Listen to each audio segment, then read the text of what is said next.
There is a distinction that most people do not understand about avoidance. An avoidant can be completely, deeply, genuinely in love with someone while simultaneously running away from them as fast and as far as possible. These two states can absolutely coexist in the same person, in the same moment, with equal intensity. The avoidant can love the person profoundly, with a depth that feels overwhelming, while being utterly incapable of staying, utterly incapable of remaining present, utterly incapable of allowing this love to become the foundation for something real. The avoidant can be experiencing genuine, authentic, unfiltered love, while their attachment patterns are screaming at them to escape, to maintain distance, to protect themselves through withdrawal, to run before they are abandoned, to leave before they can be left. These two forces, the love and the fear, are battling for control of the avoidant's behavior. This is what makes avoidant love so devastatingly painful and confusing. The avoidant is not pretending to love the person and then lying about it. The avoidant is not playing games or manipulating through false affection. The avoidant is experiencing real love, real connection, real and genuine desire for the person. But the avoidant's capacity to tolerate this love, to remain present with this love, to build something lasting and real with this love, is so deeply compromised by childhood wounds, by defensive patterns, by nervous system dysregulation that the avoidant runs. The avoidant loves and runs simultaneously. The avoidant is drawn toward the person with genuine affection and simultaneously fleeing from the person with genuine terror. Most people mistakenly believe that if an avoidant is running away, if an avoidant is maintaining distance, they do not truly love. Most people believe that real love requires staying, requires fighting for the connection, requires choosing to be vulnerable and open. But this misses the psychological reality of avoidant attachment. An avoidant can be experiencing love so intense, so overwhelming, so threatening to their entire sense of self and safety, that the only response their nervous system knows is to run. The love itself becomes the threat. The person becomes dangerous not because they are harmful, but because they matter too much. There are specific signs that indicate an avoidant loves someone completely, loves them even while running, loves them despite their own terror of what this love means and requires. And understanding these signs can help the person make sense of behavior that otherwise seems contradictory, cruel, and incomprehensible. Sign 1. They keep coming back. Even though they want to leave, an avoidant who is completely in love but running will demonstrate a specific pattern. They leave, but they cannot stay gone. They create distance, but they cannot maintain it. They tell themselves this is the end, but they return. They come back. This pattern is not strategic. The avoidant is not coming back to manipulate or to keep the person as a backup option. The avoidant is coming back because something in them will not allow them to stay away. The avoidant's love pulls them back even as their fear pushes them away. Each time the avoidant leaves, they leave with conviction, certain they need to go, certain distance is necessary. But then, days or weeks later, the avoidant comes back. They reach out, find a reason to be in contact, cannot maintain the separation. The avoidant's love, which never actually left, pulls them back. The person might interpret this as games or manipulation, but what is happening is more complex. The avoidant is genuinely conflicted. The avoidant genuinely loves. The avoidant is also genuinely terrified of what this love means for their autonomy. So the avoidant oscillates, leaves and comes back, creates distance and bridges it, runs and returns. This pattern is not evidence the avoidant does not love. This is evidence the avoidant loves deeply while being utterly terrified of what this love requires. Sign 2. They cannot completely erase you from their life. An avoidant who is completely in love but running will keep the person in their life in some form, no matter how hard they try to eliminate the connection.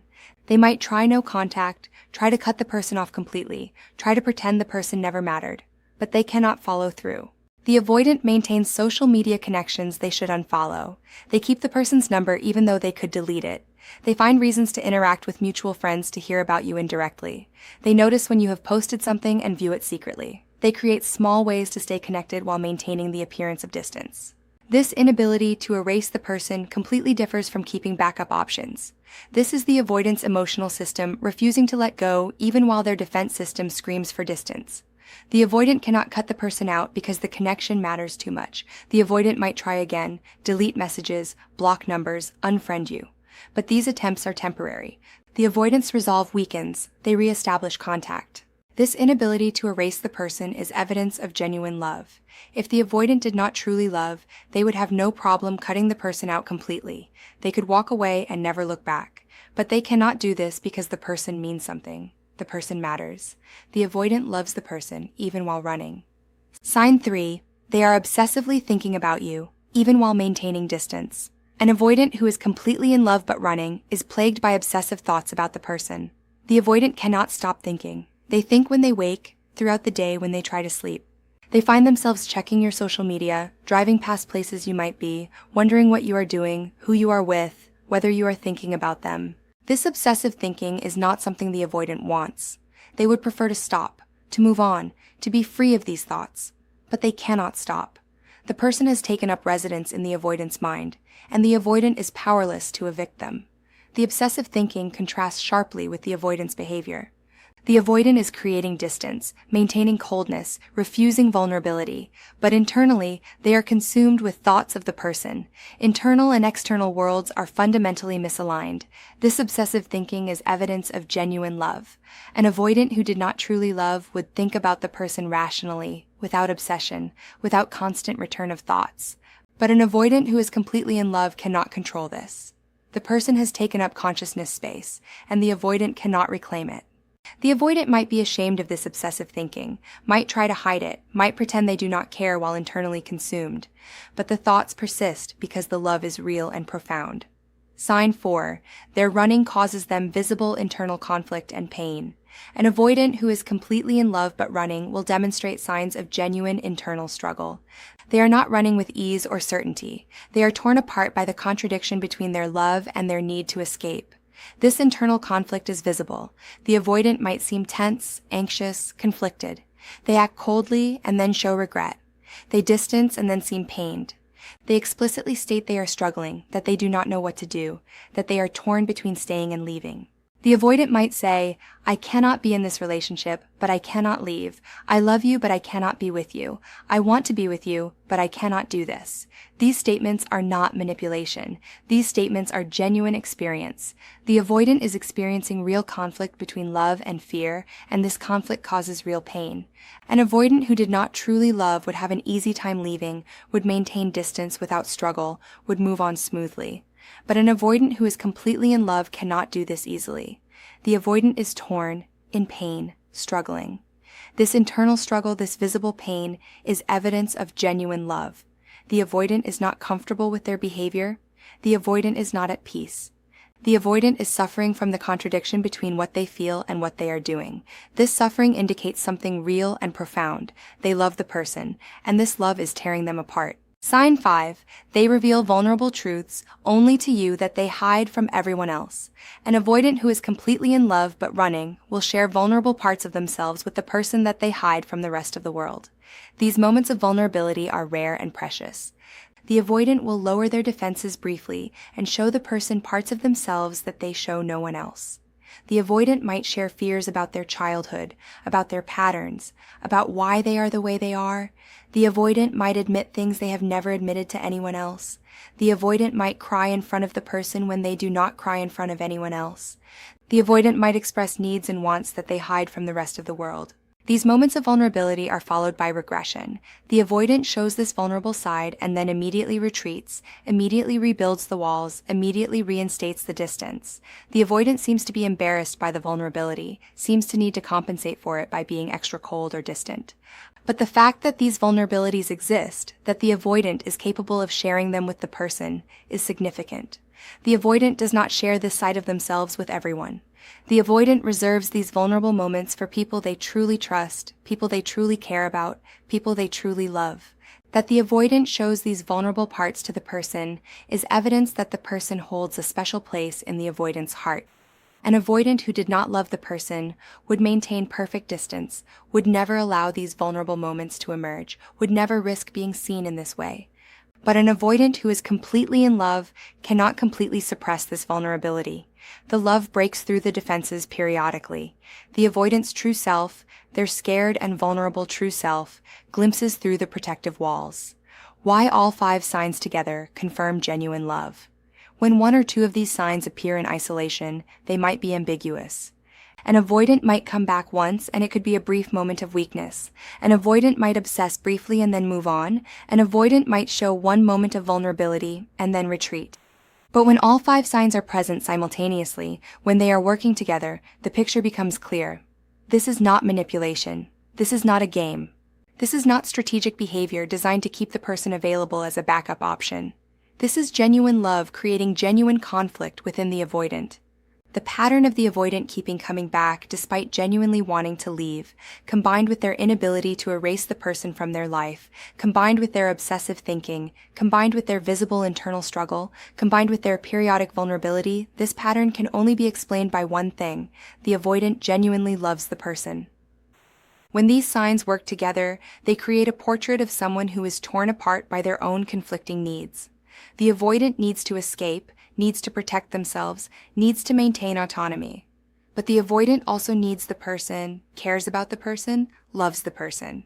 These needs are in constant conflict within the avoidant, and all 5 signs are evidence of this internal war. An avoidant who is merely keeping someone as a backup option would not experience this level of internal conflict. An avoidant who is simply manipulating would not show this much genuine pain and struggle. An avoidant who is indifferent would not keep returning, would not be unable to erase the person, would not obsess, would not reveal vulnerability. The convergence of all 5 signs indicates that something true and profound is happening. The avoidant loves the person, and this love is causing them genuine distress. The avoidant would prefer not to love this person. The avoidant would prefer to be able to leave and never return. The avoidant would prefer to be able to erase the person completely. But the avoidant cannot do any of these things because the love is too strong. The love keeps interfering with the avoidant's escape attempts. The love keeps pulling the avoidant back. The love keeps forcing the avoidant to acknowledge the person's importance in their life. This is the only coherent explanation for all 5 signs appearing together. The avoidant is genuinely, completely, profoundly in love with the person, even though they are simultaneously running away with equal intensity and desperation. How the avoidant experiences this love-run contradiction. To understand what the avoidant is actually experiencing when they are both loving and running, it is important to imagine their internal world. The avoidant is experiencing 2 simultaneous and contradictory truths. I love this person. I cannot be with this person. These 2 truths create an impossible situation within the avoidant's mind. The avoidant wants both things to be false.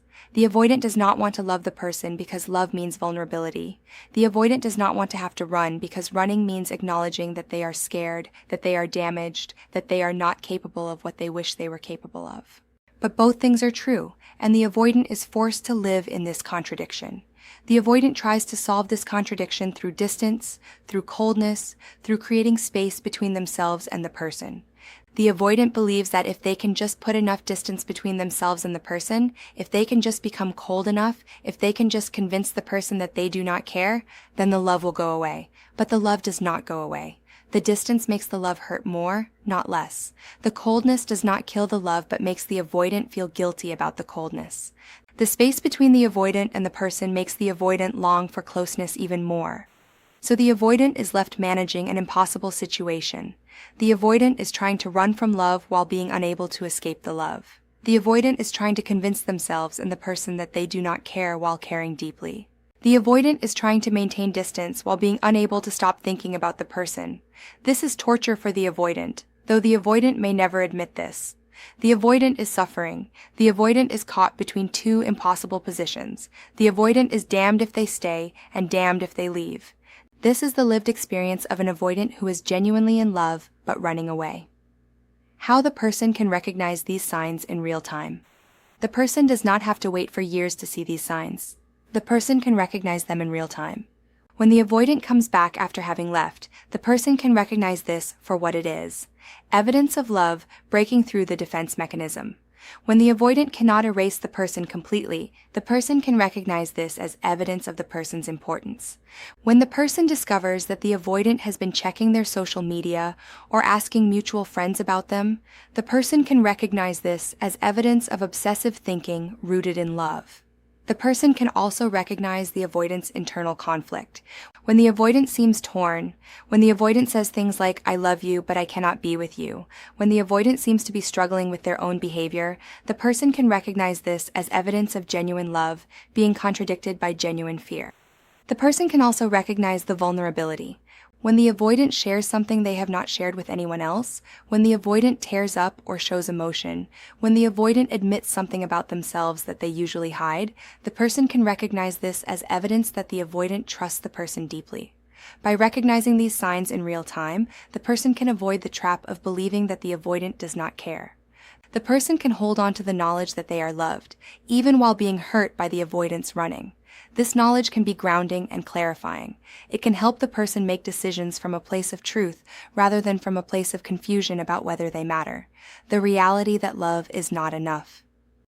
It is essential to understand that even if the avoidant genuinely loves the person, even if all 5 signs are present and unmistakable, this does not mean the avoidant will change. This does not mean the person should wait indefinitely. This does not mean the relationship can be fixed through the person's love or patience. The avoidant's love is real, but it is not sufficient. Love alone does not create healthy relationships. Love alone does not overcome attachment patterns. Love alone does not make the avoidant capable of staying when they want to run, capable of being present when they want to distance, capable of building something reciprocal and sustaining. The avoidant needs more than love to change. The avoidant needs therapeutic intervention. The avoidant needs to be willing to examine their patterns. The avoidant needs to be willing to face the fear underneath the running. The avoidant needs to be willing to tolerate the discomfort of being vulnerable and staying present. Many avoidants never do this work. Many avoidants live their entire lives loving people deeply while running from them, never developing the capacity to stay, never building anything lasting. The avoidant's love does not automatically translate into the avoidant becoming capable of reciprocal, healthy, committed relationship. The person should recognize the avoidant's genuine love.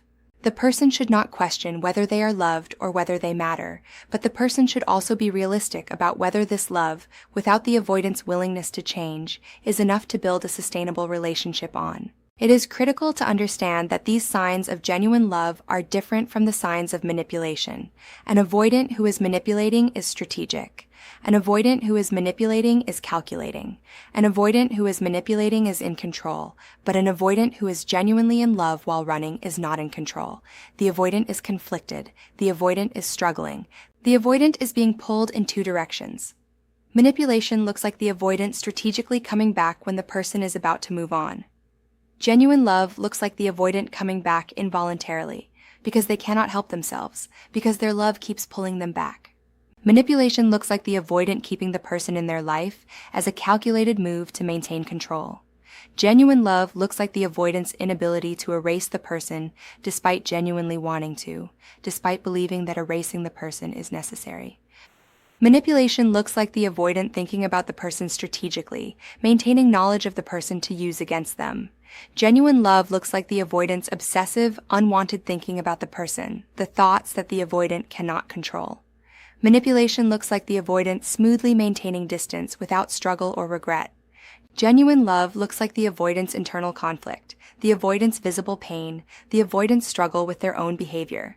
Manipulation looks like the avoidant strategically revealing vulnerabilities to make the person feel special. Genuine love looks like the avoidant's involuntary revelation of vulnerable truths, truths the avoidant would prefer to keep hidden but cannot help but share. The distinction is between strategic behavior and involuntary behavior. The avoidant who is genuinely in love but running is experiencing involuntary reactions.